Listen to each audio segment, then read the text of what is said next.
Oh boy. Guess who is back? Raised Voices is back in the building. And Miss Sounds and I have had to do a lot of homework this week. Life was coming after us, and we had to say, no anxiety, no depression. I'm still in charge. Okay. Y'all gonna find out. Did that work? Because, we To be said it. continued, but Right. Who won? Life or us? Okay, stay tuned. we're still waiting for the answer on that. But we welcome you, risers, that you are back listening to us. And we are grateful that we have grown, not only just introspectively, just us as people, as human beings, as women, as leaders in our community, but also that we have people from various countries who are listening in. Now, yes. listen to me. I have a request. I don't often have one, but I do. I see you guys join in as subscribers. We're not getting enough comments or thumbs up. I personally prefer comment than thumbs up because that's communication, and that tells me if you're doing your homework, how you're doing your homework. And that would be great. We want that, right? So we want engagement. As we said, if you're going to be negative, this is not the channel for you. We're going to shut that down immediately, unapologetically. Yes, we will. That is a promise. That might be the only promise you get from Azali. So we do want you. We love that our numbers have gone. We are at 6,400 as of this recording. So we are growing in a short number of time. But we want people to engage. We want you to ask questions that are relevant to the things we're talking about or relevant to personal development. So you will see that we're making some changes. We're becoming more real as we show up. We are working on our branding so that you understand these conversations are no longer a hobby, but we are taking the time to show up so that you have a safe place to learn, to do some homework, and to go off in empowerment. All right. I just needed to say that. So it is not a plea. Okay. Don't come rescuing us. We do not need rescue. We need engagement. Just in Yes. case anyone don't say, oh, Azali's on here pleading. No, no, no, no, no. Don't print that in the newspaper. You will be on Yes. page last. Yeah. That's not what I'm asking for. But Ms. Sounds and I, we want engagement where we hear from you. Is there any conversation that has been helpful, right? That's engagement for us. Is there a subset of the conversation you would love to see us bring to you? That's engagement for us. And that's what we're looking for. Is there someone you'd like to see us speak with? That's what we're talking about. So I'm going to leave it there, but I had to bring that. It was top of brain, and so it had to come out. We are not going to do our normal word of the day right away because we've got peoples in the building. Oh, you see her on your screen. Okay, do not drive and look at YouTube. I have warned y'all about trying to make me responsible. No, that is not a homework. Just don't do that one. No. Okay, for that, you should have Yes. Spotify on Yes. to hear us. Yeah. Yes, absolutely. No accidents. 50. No accidents, please, out here. We said empowerment. We did not say entrapment. Okay. Please don't twist our words. Okay. So we have someone in the building. I am gonna hand it over to Ms. Sounds to find out who this lovely lady is and what organization is she from and what's her mission. Come on, Miss Sounds, take us down the road. Well, hello, everybody. It's your girl, Miss Sounds here. We are here with a lovely, lovely, lovely guest today, Gina Samardge, and she is here from Compass Arts Creativity Project. She has a wealth of things that she does in that organization. And we just think that she is an amazing person, Yep. period. Right. Yes. Apart from all the other great things she does, we just celebrate the great person she is standing before us or sitting before us today. So, Gina, I want what we like to do is open up with, who is Gina? Yes. What is she? What interests her? What are her passions? What wakes her up and says, we got to go out in this world and do the things, right? So Mhm. who can you talk to us about who is Gina? All right. Well, first of all, thank you, Azali and Miss Sounds, for having me here. Um, uh, wow, what gets me going? A few things. One, I am just a huge lover of the arts and creative thinking, creativity. Um, it's kind of been my lifeline my whole existence. Um, Another thing that gets me out of bed is being connected with nature, and like I have a garden and chickens, and that idea of uh, learning how to take care and nourish myself and take care of my community, and grow food and then cook the food, and I love it. everything that's just beautiful about all of that. Um, Yeah. and another really big thing is the idea of not only community building, but this idea of small changes, like how we make shifts in ourselves, um, unlearning and kind of reprogramming ourselves from everything that it's my personal growth, Yes. everything that I've been taught and socialized to, but then watching how um, organizations and small groups and communities begin to take these small practices and implement them so that the change continues to grow and expand, Hmm. in this idea Mm. of like cooperative, whether it's cooperative businesses, shared leadership, Yeah. workplace democracy, like all of these types of concepts I'm trying to learn a lot about and see how I can not only implement them in just how I exist and how I relate to the people around me, but like how our organization can also begin to build this as we grow. Yeah. Um, Yeah. Yeah. So where did that start for you? Because we see the passion, we see how excited you are about knitting together all of these components and make sure that they lead into this creativity or the artistic love yeah, that you have. But where did that begin? Was that a childhood thing that I've always dreamed of all these things emerging into one? Or was it somewhere in my adult life there was a gap Mhm. and I was like, gotta fix this gap here. yeah. Mhm. I think it really, at least in terms of like the cooperative, the community building, all of that came more as an adult. Like the arts have always been, from a child, in, immersing myself in the arts has always been part of my journey. And honestly, gardening and nature, like we did that. I grew up in the country and we did that Yes. growing up, but I was, and for a long time, like, And then I had a Mm. moment, I was living and teaching in Brooklyn, and I just had, I don't know if it was a couple of documentaries. I'm like, I can't remember the specific moment that I started thinking about it, but I started thinking about, how the arts nourishes me and my soul, and the work that I do with especially children at the time, how I saw it nourishing them. But then I also started thinking a lot about food justice, and the fact that so many of these children come to school hungry, and it's like I can do so much with nourishing the soul, but how are these how are we nourishing ourselves and taking back our food Mm. access, and Yeah. uh, the kind of this whole commercialization, and especially here in the States, Yeah. it made me think about it a lot. And I got very into this idea of gardening.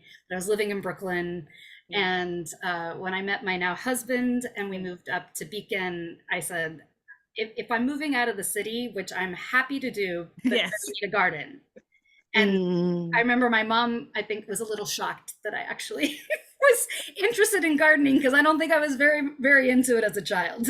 Yeah. Non-negotiable. It's like, you know, when we're looking to buy a house, like, you must have a basement. She says there must be a garden. Yeah, like And I need a good lot. And then I just, in terms of this workplace democracy, I mean, I've just always, I think the more that you learn and talk with people and understand, begin to like pull back the layers of how the system's set up, it was like, oh, this doesn't make sense. This, yeah. and I think as well as being a, because Compass Arts started as my small business, and then other people started working for me. And I think after having worked for myself for so long, then having people work for me, there was this discomfort with being the boss. And even though I like to be a leader, this kind of being the decision maker, I think I've just always preferred being in collaboration Mm-hmm. with people. Mm. Um, even in like music and theater, like I like to have my moment, but I like, in terms of singing, Yeah. I love to harmonize. And so I just Yeah. think that's this piece for me. It's like with the business, I started thinking like, how do I work more with people rather than be the decision maker? I think I also learned a lot about, I don't need to decide everything. I don't necessarily want to decide everything. There's a lot of really great ideas, and how do I be more in community with the people that I work with so that we're all feeling like we're being heard.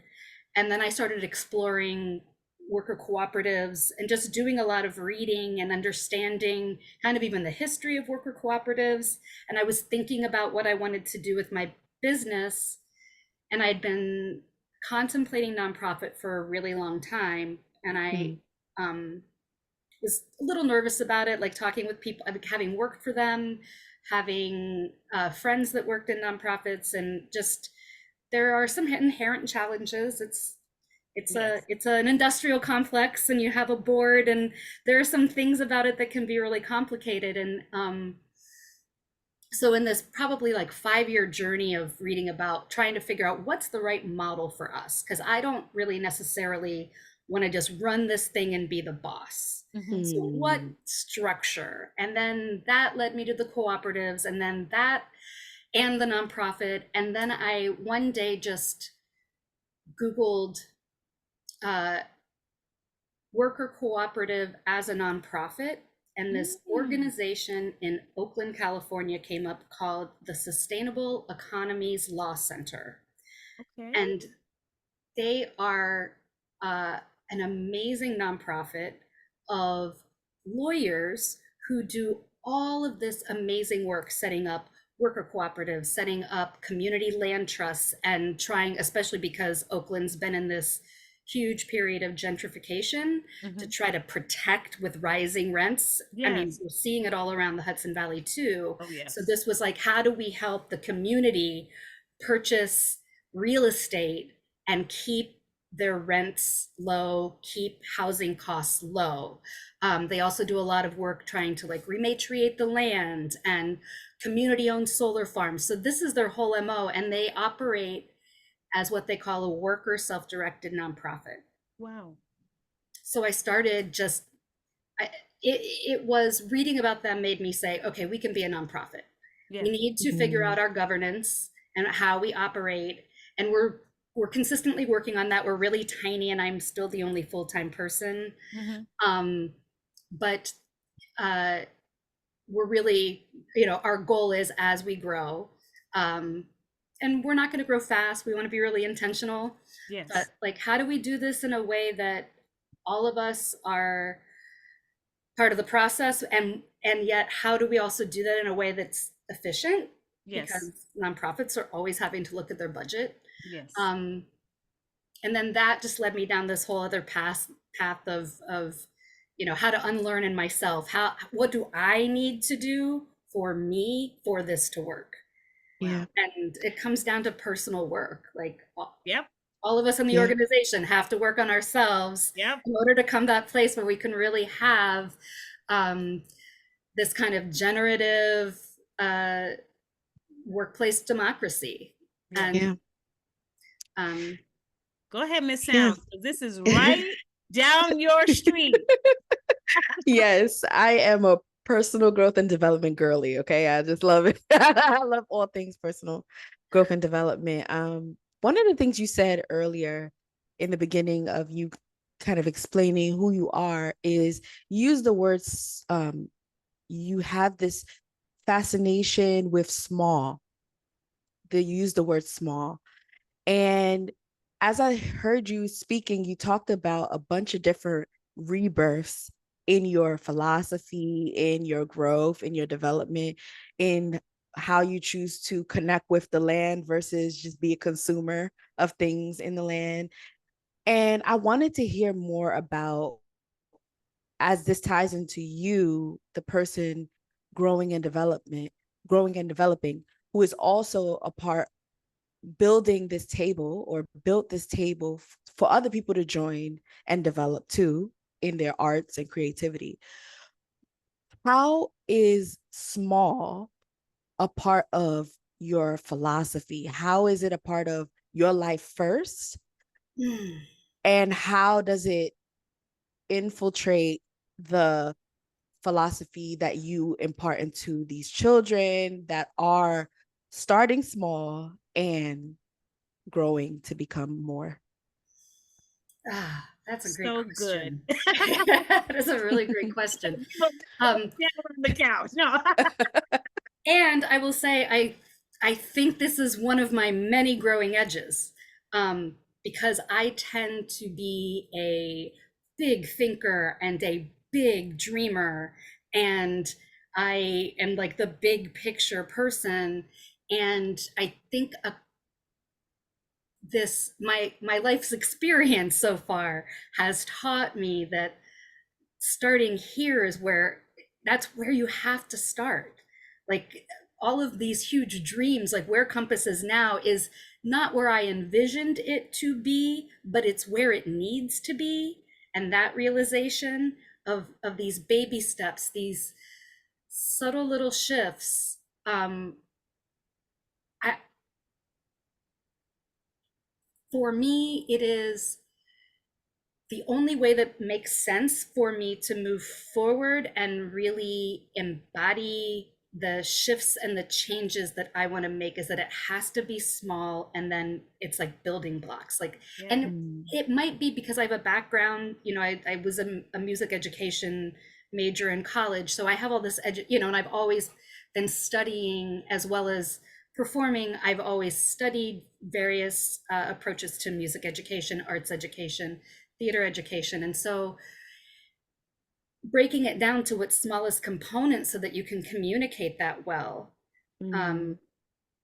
I don't do it well all the time, but that for me is like, that's how I have to teach. If I'm working with little children and I'm talking about like these big music concepts, it comes down to, am I moving my body big or small, fast or slow? And meanwhile we call that tempo or dynamics. If you're talking about like Western European classical music, those are the terms that are used. But we just start with big and small movements. And so I think it's that idea of that this is like the way that we're going to make change, the way that we're going to learn in ourselves and build our craft. It's like that practice. And all of these things are things that as I say them, I'm like, I have probably bumped up against them with any kind of resistance all the time, of like Oh, yes. practicing every day so that you finally can do the, play that song or sing that line or hit that note or draw that thing. It's like, that's the small, that's the Yes. coming back to it day after day and not expecting this huge change, dramatic change right away. That this is the small, this is like tiny Yeah. little baby steps all the Yeah. way. Yeah, I Look wrote at this, about Sounds. This is your I thing right here. I'm wrote just gonna sit back. I like I I enjoy writing as a creative outlet. Oh, And wonderful. one of the things I wrote about was how we as people when we grow up, we forget how to be babies or kids again. And we disconnect from what it means to be a beginner. So every time I can't physically become a baby again, but I can become a baby again when I'm starting something new, you know, Mm, and I want to disconnect from that so much because it's so vulnerable. It is just so it feels very needy, and I don't and feeling like you don't know feels like the most out there thing ever. You know, it feels like everyone can see that you don't know what you're doing, right? And yeah. so, how important is it for you to always remember that as long one of the things you said earlier was where I am right now is where I'm supposed to be. No matter whatever I have right now is where what I'm supposed to have and where I'm supposed to be. Um when I wrote, I said sometimes you come back to becoming the baby over and over and over again so that you don't disconnect from what it means to be a beginner.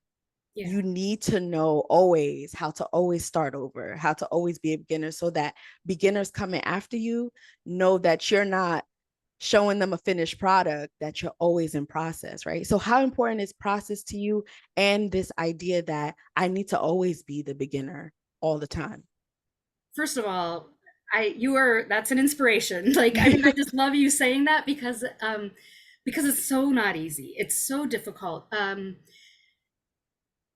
Process, I mean, we talk about ourselves as an organization. Compass Arts is focused on process, not on the Mm, product. You know, mm, it's progress, not perfection.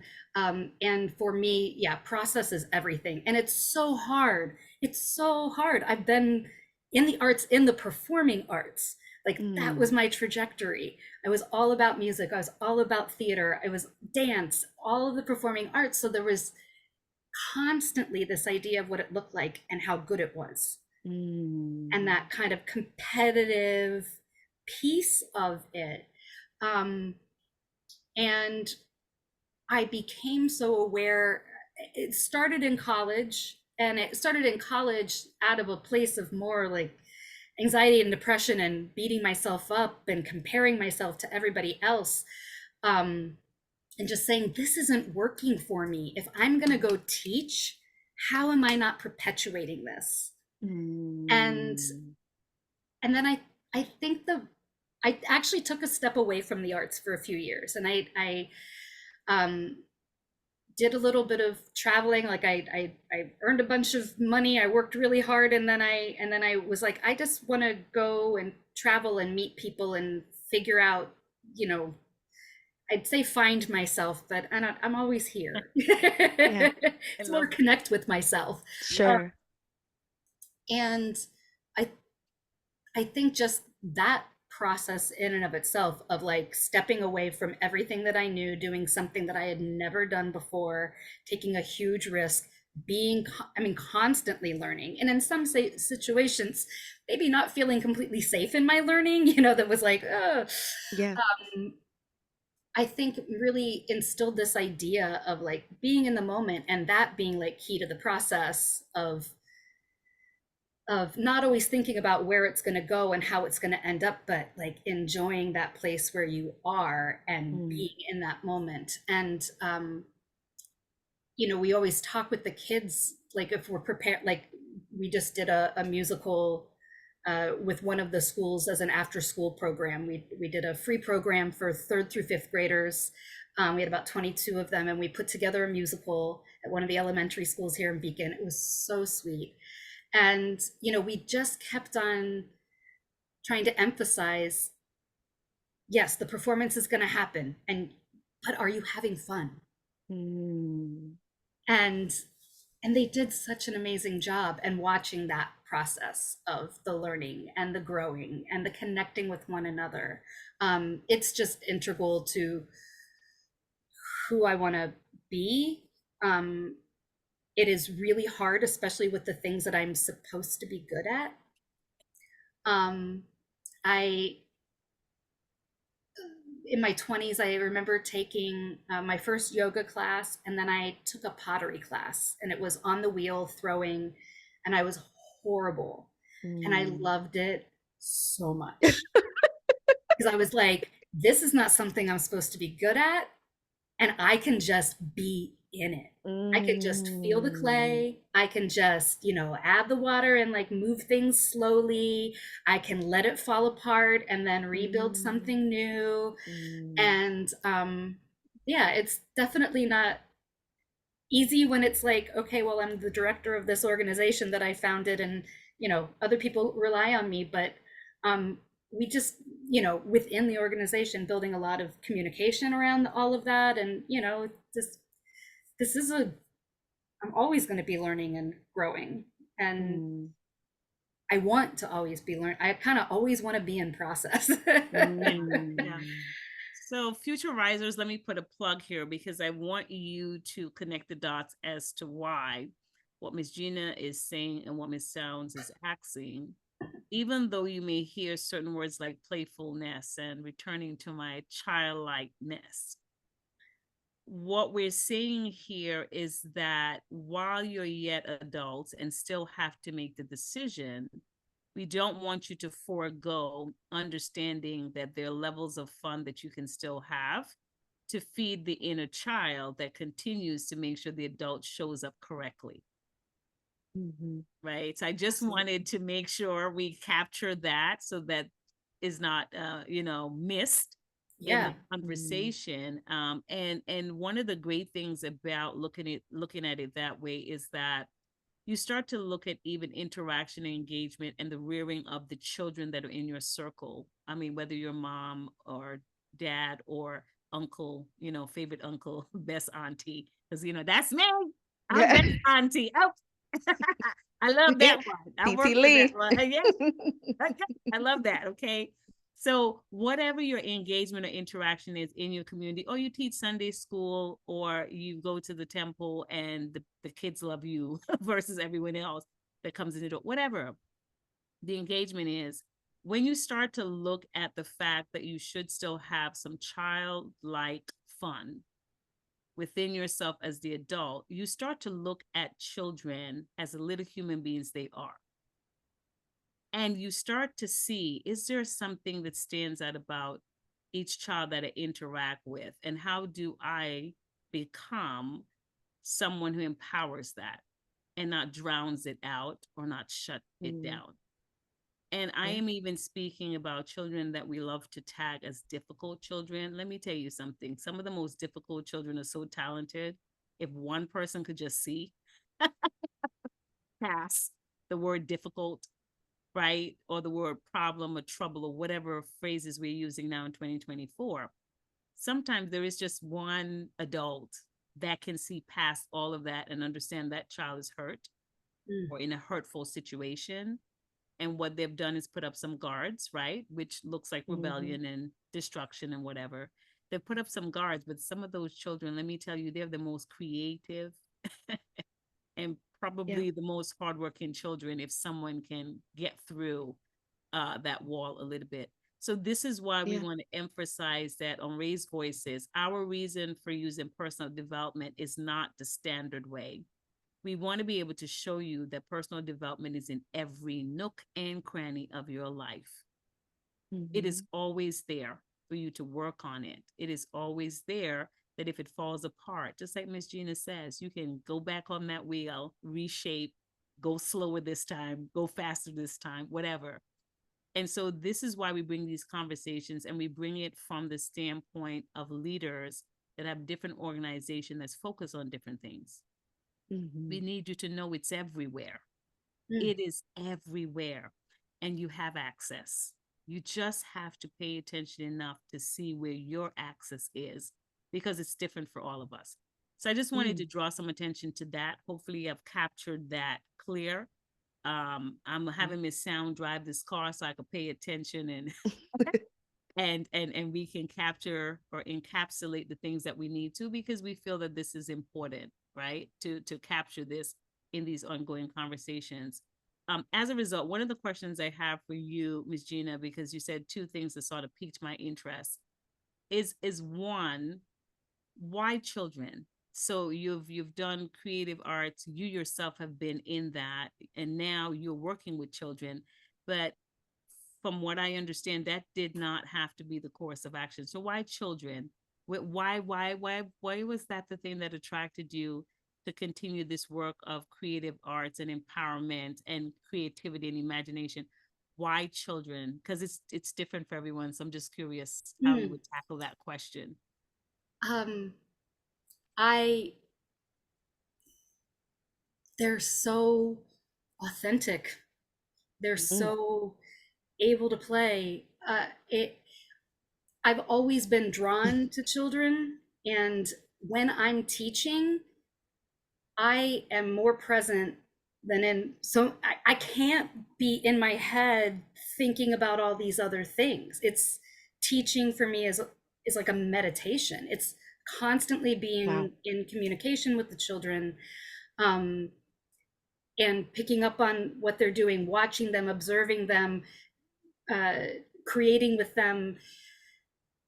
I just and they show up truly as themselves. You Yeah. know, it's like it's the Mhm. it's the nature part of the nature nurture. Like over a while, like nurture, we adults stop playing, and you're so right about that. I mean, and there's scientific research out there about it. When they're like Yeah. talk about people problem solving, Mhm. like a big problem, and they're trying to work together and problem solve, and they give them a break and have them do like puzzles or play improv games or whatever. They come back and they can solve it. It's like taking that play. But yeah, they're so present.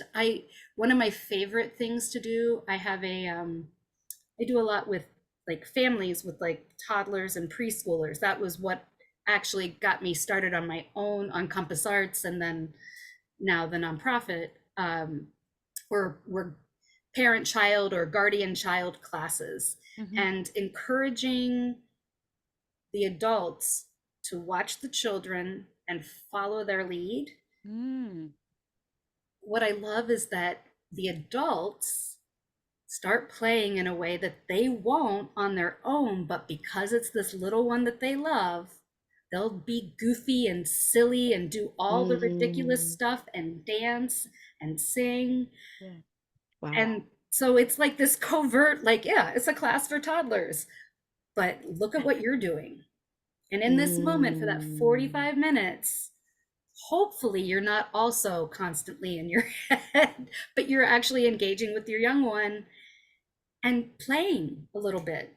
yeah. And you come mm, away maybe a little healed. I Yeah. mean, that's my hope. It's like, and I have an that's adult beautiful. choir too. And we are not, it is so much fun. Yeah. We all come away, it's playful. It's all about that play. Um, Mm, Yeah. so yeah, I think we all, and that's why kids for me are it. Like, I mean, I Yeah. love adults too, working with adults, and I've now worked with, from, like I said, like a year old up to people in their 80s. And but kids make it easy. yeah. They Yeah. And, do. and Mm, then I get to be in my inner child too. Like, yeah.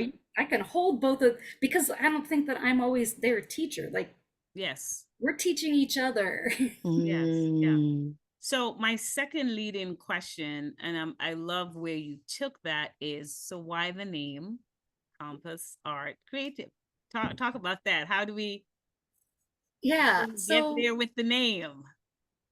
initially Compass Arts was this, because I was starting to have other artists come to me, and I kind of in my head had thought, rather than being like a performing arts center or a visual arts uh, studio, what happens when you bring all the arts together? What happens when maybe those folks start talking to one another? Like, what kind of collaborations would happen? Mhm.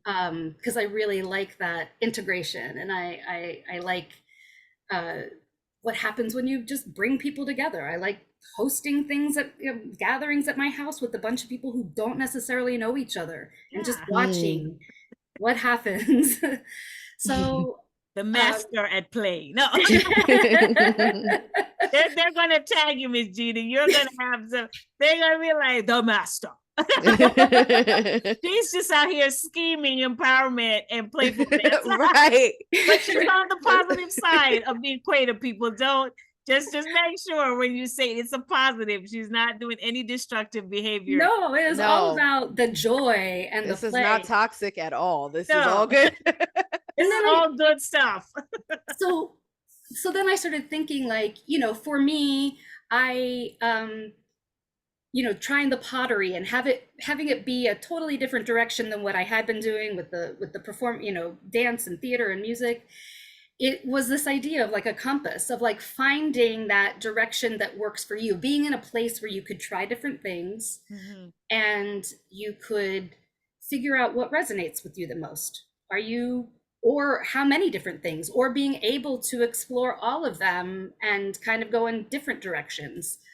So then the compass kind of became this visual for me of like imagining music, dance, theater, visual art, and then like this little thing that you're like, oh, I'm going to go this direction now. I'm going to go this direction. And then, and that was my small business. And then when we turned it to the nonprofit, we were just shifting it over, but to keep everything delineated and, like make sure like this is the LLC that's going to end. And then this is the nonprofit and we're just going to transfer everything over. Yeah. We didn't want it. They told us it could become complicated to keep the name. Yeah. So then for me, it was starting to grow into something different as well. I was finding my direction for the organization. And it was this idea of how do we use the arts as this foundation and creating community and the arts in this space. But the hope is that as you leave with these skills of process-based arts, you start to apply that to try to creatively problem solve like real world problems. And that came from, there was a really amazing documentary, and I think it's still on Netflix, called The Creative Brain, maybe. I have to go and look it up, but it was just talking about creativity. And there was this one interview with this scientist that needed to study something under a microscope and decided to use shrinky dinks. Do you remember those shrinky dinks? Oh. You'd color them and then you'd put them in the oven and they'd shrink down into, it would be like cartoon characters. And so you would like color them with colored pencil or crayon, and they would be like this big, and then you'd put them in the oven and they'd shrink down into these little, little plastic pieces of these little cartoon characters or whatever. So this woman took what she needed to shrink down to look under the microscope, she put it on a shrinky dink, baked it, and then she was able to shrink it down. And I just was like, that's so brilliant. Like, just that kind of creative way of thinking that is constantly fostered in the arts was what was coming to her brain. And to me, science is an art form. You're creating ideas, you're testing them, you're experimenting, and you're seeing what works. And it's so similar to the arts. Like, what happens if I do this? So then Creativity Project became this idea of like, we're gonna use the arts and we're gonna build community and we're gonna practice creativity and we're gonna practice process, like going through the process of making something, creating something. And then we're gonna take those skills, and when we're trying to solve an issue in our community, can use those skills to do that.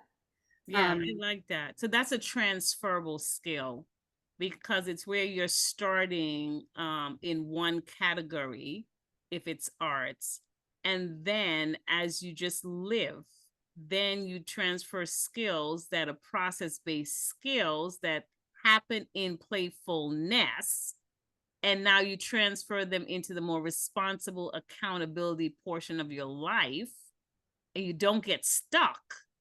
You move through the process that's in front of you, and you just make it through, and then you get to reevaluate in case you have to do it again or do it a different way. Exactly. And because all of our classes, we don't do private lessons or any, it's all group classes. um, it's the community piece is a big part of that too, because then how do we solve problems in community? And we're, I hope that everybody that comes through our doors has that experience of feeling like I made something, I played, I was creative, I thought about things in a different way, I may have gotten inspired by someone else. And I do see this as being maybe even just subconsciously being transferable. Because I do think that we face so many, ongoing issues in our world, but in our communities. And it's so easy to be caught up in this is the way it's done, rather than is this the only way that it can be done, and how else could that look? And I think that's maybe one of the big things that I hope people will take away from participating in any of our programs, is just maybe there isn't one answer to any of these questions, and it takes a bunch of us to also just be in community to help figure it out. I'm gonna go to Miss Sound because I want to hear some piggyback off of that, but I have one plug I want to put here. Mental health, mental wellness, a way to allow yourself to escape positively and come back to deal with reality would be to have creative spaces and environment that you can go get lost for a certain amount of time. I'm being careful. But it just kind of came to me, right? Because when things become extremely difficult for us, we are looking for ways to escape. I don't necessarily feel like we always think of a positive way to escape. So sometimes when we find one, we should tell the rest of the people. Exactly. That was it. That was it. Tell somebody. So risers. That's so real. Yeah. Let us know. Let us know. Project. Right. I'm telling you where you can go positively. Get in touch with this organization. Should you have one of those moments, and we're not talking about senior moments, that's different. We're talking about those, the other moment that's not so good for you. Okay, you want to get lost in something? Go join one of their sessions for 45 minutes. Because then when you come back to your reality, you're going to be all right. It's going to be like taking a yoga class. You're going to be okay. And there's no twisting involved. Yep. Yep. I had to do that. You did that. And you said that. We definitely do that. All the people listening do that. I love what you said, Azali, because it was tying into the question I was going to ask you, Gina, which is about getting lost, right? When you are a child, I believe we're born limitless. Like we're just born with this unlimited perspective, right? And as we get older, that's when we start putting the limits on ourselves. And so when I hear you talk about a compass, what I know of it to be traditionally is to provide direction. As a child, there is this sense that we're going to explore. We can get lost, but that's part of the exploration. It's, what's behind this corner? What's behind this corner? When you become an adult, just get me from point A to point B. I don't got time for all this. So true. In your organization, do you see, depending on the age gap and the ways from which they come from one age to another, do you see the inklings or beginnings of now exploration comes with, I need to get this right and I need to know the exact place I need to go? And how do you kind of deal with that in your organization as they get older? Absolutely. I mean, developmentally, it's like child development. That's also just a part of the process, from where they're just playing in an imagination to hear, people judging each other, and it starts to happen. And there are so many other factors out there in the world, from classrooms to community to, you know, society, that instill that. So, you know, we're this tiny little 45-minute, hour-long window of like, that doesn't matter here. Yeah. Mm. And I think it's um some children really latch onto it, and uh others are more willing to let go of it. And, you know, the other piece is not forcing something that isn't comfortable for the, like, not that because I think discomfort is good. I think all of us, like, you think about working out and like the next day you're a little sore, you're a little uncomfortable, but like that's kind of the sign that of progress. Yes. So I think that encouraging them and supporting them to get a little uncomfortable and try some things that are maybe outside of their comfort zone is always something we want to support, but also we have to meet the children where they are and can't force them into like a this is how it has to be. That's kind of defeating the purpose of Mm. of creating that safe, inclusive space for them. So yeah, it can be a challenge sometimes, because you do, and then, you know, to that end, you might have neurodivergent brains where like that, where someone with that is neurodivergent might really need that stability of the this to this to this to this. So, you know, it's Mm. and this has always been my philosophy as a teacher. You're all, you know, like you can have the lesson plan and know what you're going to teach, but that's not, it's not about your lesson plan.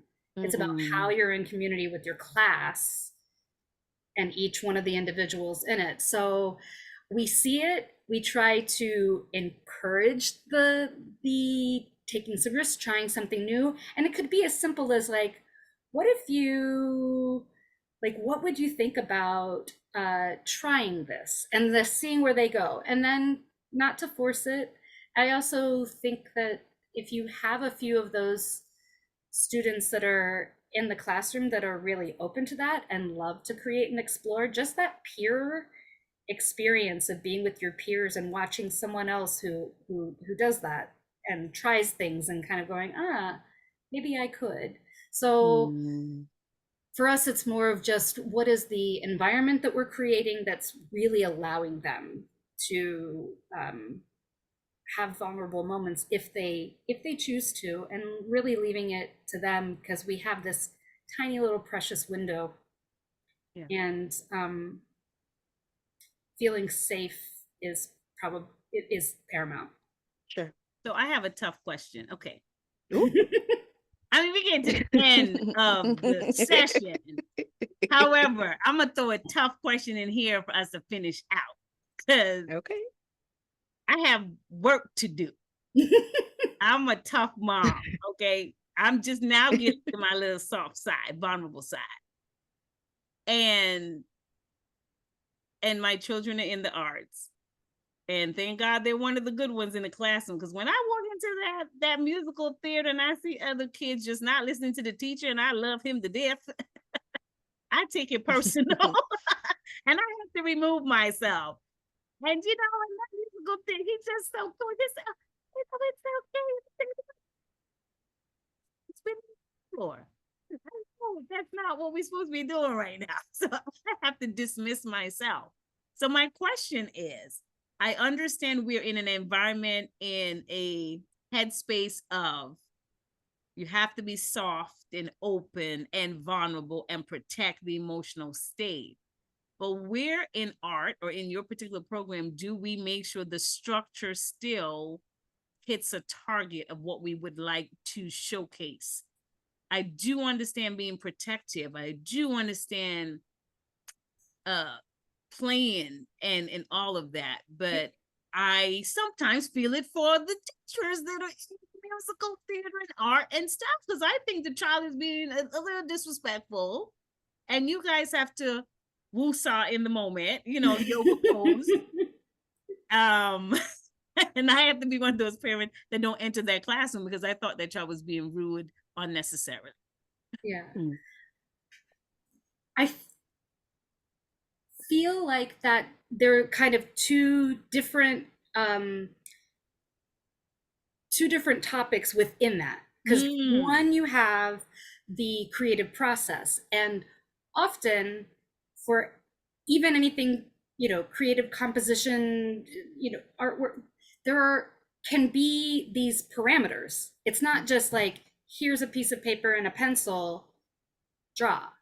You Okay. put in the structures and the instructions that are providing all of the parameters. Like composers might do this, like if you talk Right. about like 12 composers who did like 12 tone compositions. I mean, that was the structure, is you have these 12 tones, and then there might be like rhythmic parameters or just different types of structures that are implied in the instructions that help guide the students through the process. Like unlimited choices isn't really actually helpful for creativity. Having this is the medium, this is the amount of time that we have, this is what the end, like it might be you need to fill your entire sheet of paper with something, and then that's the parameter, so that they have something defined for them. Or if you are doing a musical as opposed to writing a musical with the kids or writing a show with the kids, which we've done both, but like the musical that already has the lyrics and the songs written is providing the structure that we have to abide by, and then within them we make creative choices about our character and the sound of our voice and how our character moves and how they dress and all of those pieces. So that's one piece of like putting in parameters for creativity. The other one is creating safe spaces, and especially for for children that from introverts to extroverts to students with different types of support needs. Yes. Whether it's emotionally um or intellectually, like how, and that one's a little bit harder because when you have a student that might need additional support and resources, and doesn't quite have the self-regulation skills, you have to be patient. And this is something that we've been talking about a lot lately, and the fact that we actually want all of our teachers to do more professional development in terms of how we really help with accommodations with students that we're working with, because you want everybody in the class to have a good time, to feel safe. It's not just about the one child's needs, it's about everybody's needs, and finding that balance. And to be completely honest and transparent, it's not how it's different than it used to be in terms of the amount of children that need additional support. And I don't think COVID helped that at all. So it is like kind of new territory that we're all learning and trying to adapt to and better understand. And some of the reasons that it's also, we're seeing it more, I think, is like when I think about when I was a kid and if you got in trouble, what the repercussions were versus now. And I think that those were pretty rigid and hard, and being afraid of getting in trouble at 6 years old and afraid of what would get me into trouble, like talking to my friend during lunch. Right. That's no longer the case. It's no longer the case, and there is good reason for that. But then also it's how do we, this it's a new journey, and I do not have the answer for that. No, but but I can you say did that well. You did well. What I want, the reason why I asked that tough question is I would like to ask our viewers to keep in mind that we still need to have a level of respect for our teachers, no matter what discipline they're in. And as you said, Miss Gina, times have changed. but I still feel like a great part of the responsibility still has to be on the parent or the parenting person. Because just because you have parents, that doesn't mean that's the one that's parenting you. We've got grandmamas parenting, right? And aunties and godmamas and things of that nature that's doing the parenting. So I wanted you to speak that is still a tough thing, because I am bothered when I walk in and I am thinking, especially when we have programs that are doing this for free or very minimal amount of fees involved, and then I see the disrespect. I have to excuse myself. Yeah. And It's too much. And I understand if they're the person, like you said, need an accommodation, has a disability. I am not speaking of that. I'm not yeah, speaking of that category at all.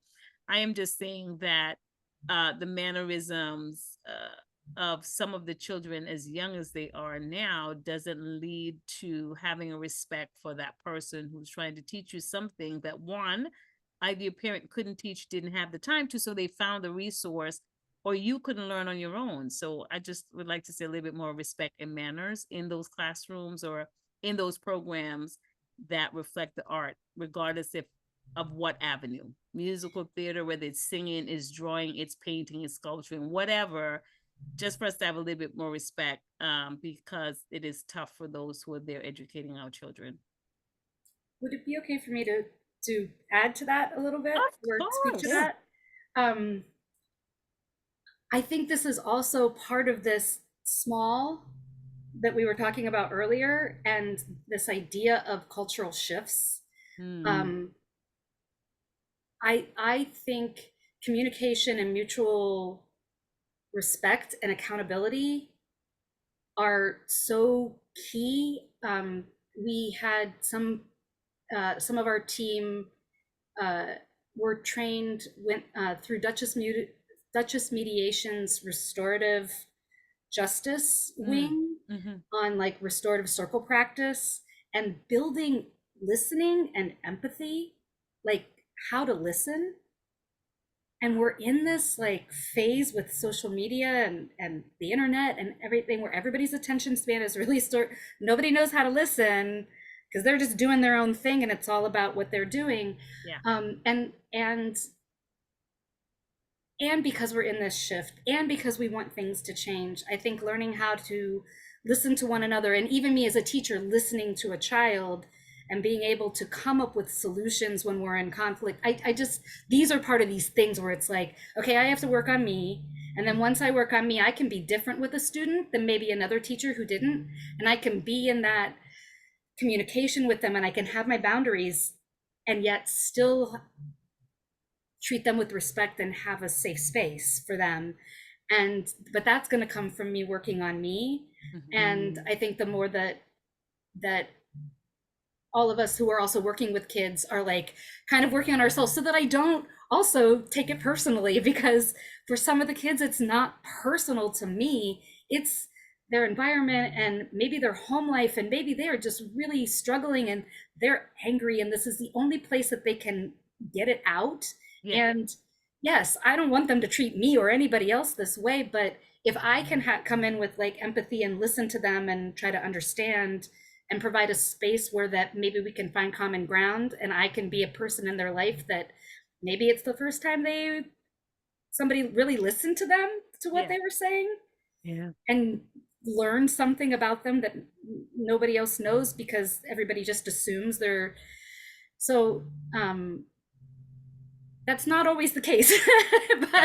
but that's big of you to say. That's I mean, I think that's big of you to say in the space you're in. So we thank you for that. Yes. And you're just gonna have to be part of the family, because I'm just loving you right now. Okay. Yes. Likewise. I'm like, I feel so inspired by listening to the two of you. I know I'm doing most of the talking, but you're supposed to. No, you're doing great. We love you, and we're gonna have you back, because now you just man, she's part of the Riser family, man. That's awesome. Yeah, no, absolutely. Awesome. So, Miss Sounds, I'm going to let you ask your final question and then take us into the word of the day, into Rising Fall, because we're going to have Miss Gina back, guys. Oh, Yeah. This just started getting good, and we're learning a lot. And we're gonna have to get her to be a part of the sister circle.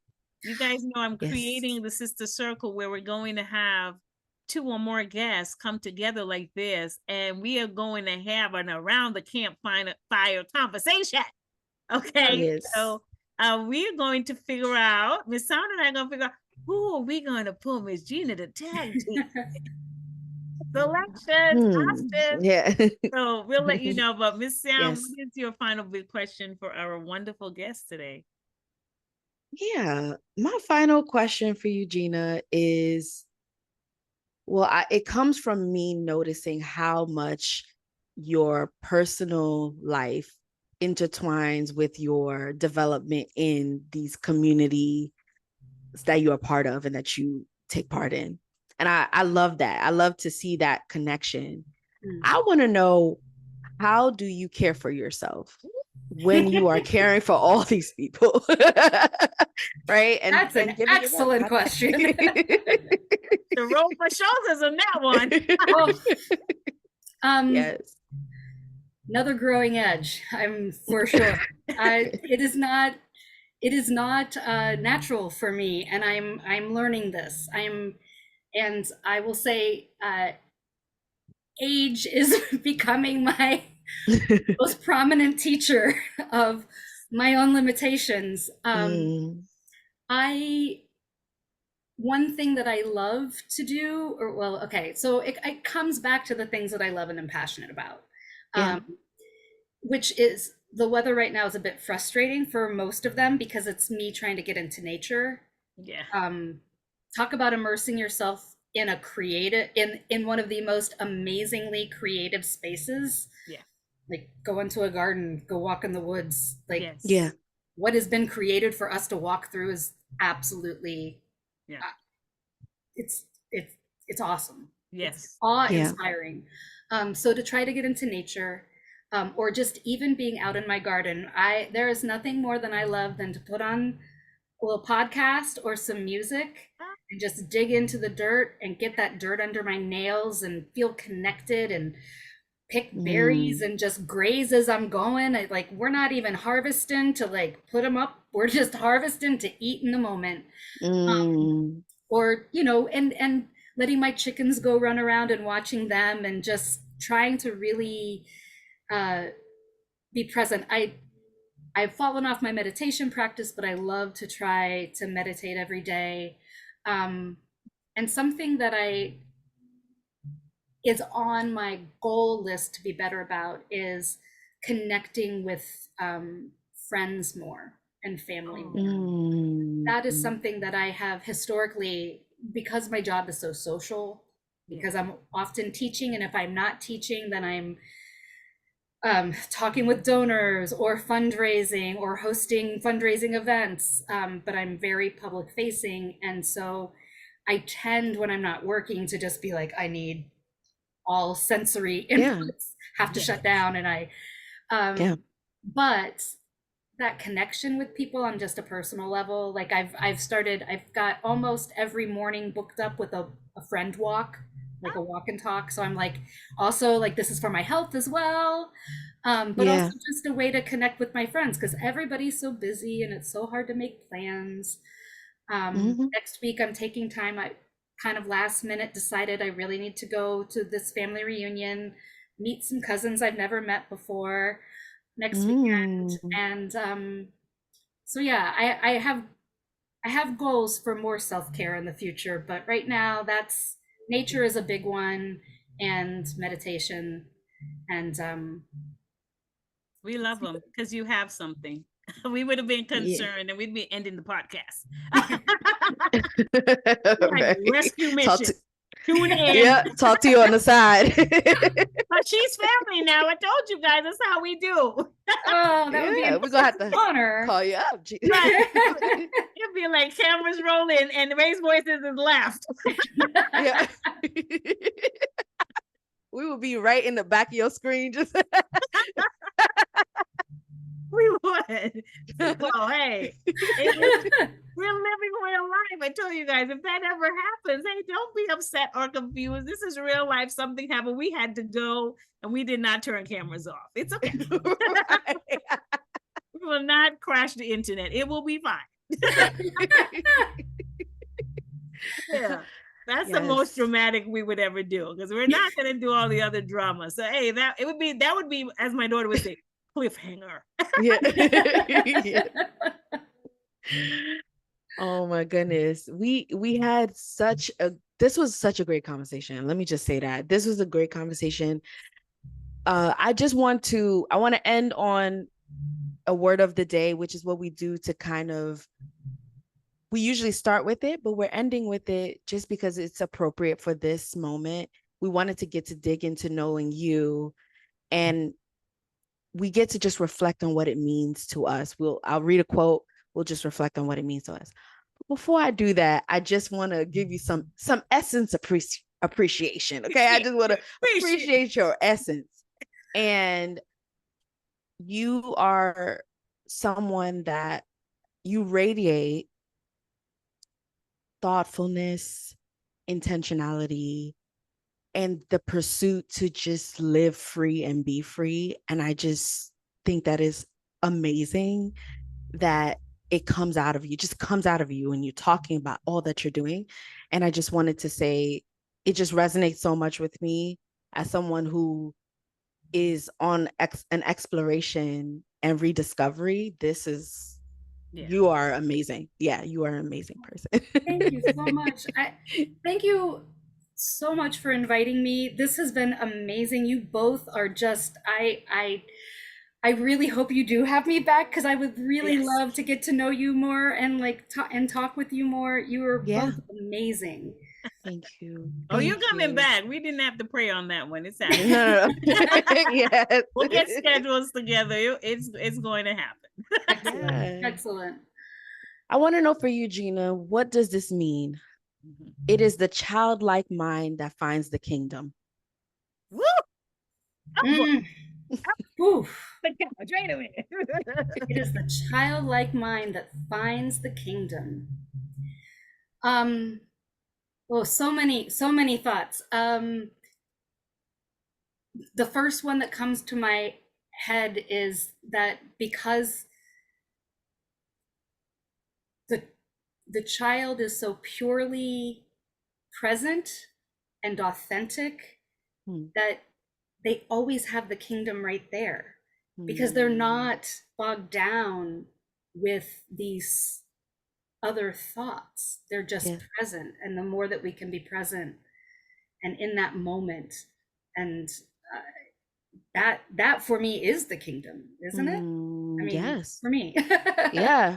No, for me, it's that 100%. And when I think of kingdom, I think of wealth, and not the wealth that we think, the material wealth, but the wealth of resource that lives inside as the ability to always remember being the child, or the expansion of your mind to grow down into childlikeness is you telling yourself consistently that I'm going back to limitless living. I'm going back to everything I need is in me. It lives in me. And I'm going back to there's not one size fits all. There's different shades, colors, flavors of things.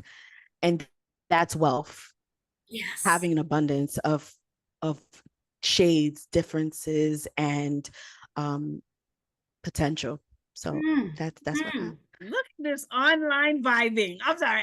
I'm just saying. That, Gina started it, and I just started it over she got me. well, yeah. Again, it's like a reciprocal process here. Yeah, I'm gonna tell you from a different spin because what you guys said is exactly what hit me, but you've already covered it so well. So what I want to say in that quote, it reminds me again that the actual children that are still yet children, if you have not dealt well with them, change that now, because the limitless boundaries that you would like to have, they already have, and you can touch it if you support and empower them. You Mhm. can't go back for you sometimes.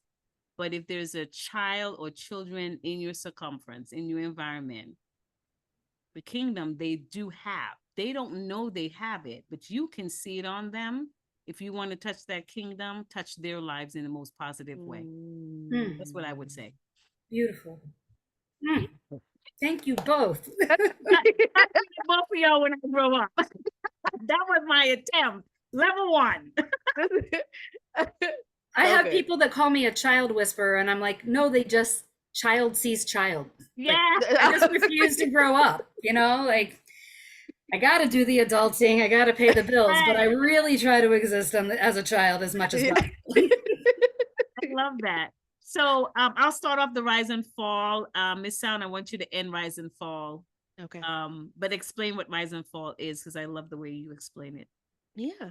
So Rise and Fall is the segment we usually close out on that has us reflecting on what we spoke about today, and we put them into two categories. We say, after today, what will I let rise? After what I've heard today, what will I continue to let rise in my life? Mm-hmm. And then there's the fall part, which is after having this conversation today, what did I used to believe that now I need to put that to rest, because today I got enlightened and this doesn't fit, this doesn't serve my life anymore. Yeah. So we're gonna do those two things. Yeah. We're gonna do those two. So Mhm. mine, the rise is this concept of playfulness. I'm more on the serious side, coming from a traumatic childhood, and I'm only now having fun in my latter years. So the rise is to continue to explore, investigate, and embrace playfulness. That's my rise. It was a wonderful reminder today. Wonderful reminder today. Just so needed, so on time. And the fall is not to dismiss playfulness as only the way I see it. Right? Because what I realized from talking to you guys today is that I have a staunch definition of what that looks like. But Miss Gina said, when you ask the question, we really need to, well, is this the, was I listening or what? So that came back to me. I'm like, you know what? Yeah, stop dismissing other people's playfulness as not playfulness, because you have determined what that looks like. I'm gonna bury that one today. Yeah, So that's good. That's it. Hands up off the car. Yeah, that's good. We're gonna pass that to you, Gina. What you think? What you think? My rise is being a beginner. I loved when you said that earlier, Miss Sounds, when you were talking about that place of vulnerability of always being a beginner. It is definitely a place for me to grow and to rise to, and especially in my position of kind of being seen as either a teacher or the leader, you have the answers, and it feels very vulnerable to not to say I don't know, or to make a mistake in front of the people that you are supposed to be teaching or leading. So I love that beginner mindset, that like I'm always a beginner. Each day I'm gonna like, I would love to be able to wake up and be like, I am a newborn today. Yeah. Right. And I am here to learn again. Like, this is all Yes. fresh start. And the fall, I really loved, and it's like, even though I said it, like also following through on the things that I say. Yes. Yeah. Of it looking different ways, to not have it be like, oh well, I've always done it this way. I think that's something I continually need to come back to, letting fall away. Yes. And not get stuck in those patterns of, well, this is how I would do it. Yeah. Especially if I want, in my community and in my organization, for us to have workplace democracy. I have to continue to let that always fall away on like a daily practice. Yep. Mm, So thank you for that's so good. reflecting that. Yeah, that's so good. What you made me think about, Gina, actually is my rise, which is that I enjoy seeing the crossover between your personal and community Yes. kind of, showing up in both those areas. I love seeing the crossover. I love seeing how you take slower approaches to just jump to, labeling and judging, but because you first look inside yourself and you go away and say, what is it in me that is rising up? What is it in me that that I could enhance here? What is it in me that I felt in this moment? Before you go and say it was you in community, right? And so we need a lot more of that. I need a lot more of that before I jump to judgment. I need to take some introspection for myself. So that is my rise. And I think my fall will be similar to both of what you said, which is that I don't need to box myself into one way of doing, one way of being. There are, again, many flavors and different ways to approach and to do. And for me to lock myself in is to put the limits on. And so I gotta take the limits off. That's my fault. Take it Yeah. off. Listen, future raisers, we hope you have had as much fun as we have. We're all showing up in who we are. This was Mm, not rehearsed, and we just enjoyed each other, right? And that is Yeah. what we always absolutely. hope to bring. There was no rehearsal. Mm. This is what we had. This is what we're giving. We hope that you receive it in the most positive light, in the most positive intention that we're sending with it. And we do hope that you really think about the things we've discussed and figure out, how does it show up in your own life? We're not here to give you every answer. We're here to share perspective based on our actual experiences. This was Yes. not out of a book, Mm-mm. right? So we Yeah. do want you to do the work in your life, the introspection, the investigation, the playfulness, the figuring it out, opening the options, taking off the locks. All of Yeah. those things we mentioned that we had to do before we showed up here today. We're asking you to invest in you. Mm-hmm. I Mhm. don't care where you're at. I hear you. I do not care where you're at in life. Let me tell you something that cannot be taken away, no matter how much trauma or how much bad environment you're in. Your ability to think is only taken away when you decide not to use the brain that was given to you. Oh, you heard me. I didn't say it was easy. No, no, no, no, no, no. Did not say that. But I need you to know that your thoughts, when they get control, is a decision you make to allow an influence, bad or good, to come in. Mm. I just need you to remember your access is still your access. And sometimes you have to block access when you're in an environment that seeks to destroy you. That's right. Mm. Yep. I'm being nice and easy today, y'all. See, I'm just close to the mic and barely Yes. whispering. Be nice, be nice. But I still needed you to have a moment of clarity and a truth that says, regardless of you having only one option, choose for it to be what goes into your mind and what stays there. Mm. I'm going to need you to still do that work. I'm always going to ask.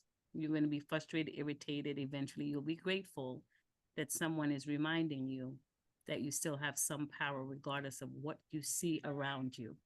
All right. I'm not going to start Mm. with y'all. I had to finish on a strong note. Listen, we want you to stay empowered, enlightened. You know how to find us. So we're not going to go through that. You know how to find us. If you Mhm. have found us, can you share us? Is that okay for me to ask?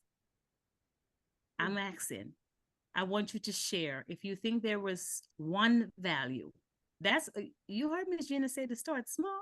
Why are you acting all shocked?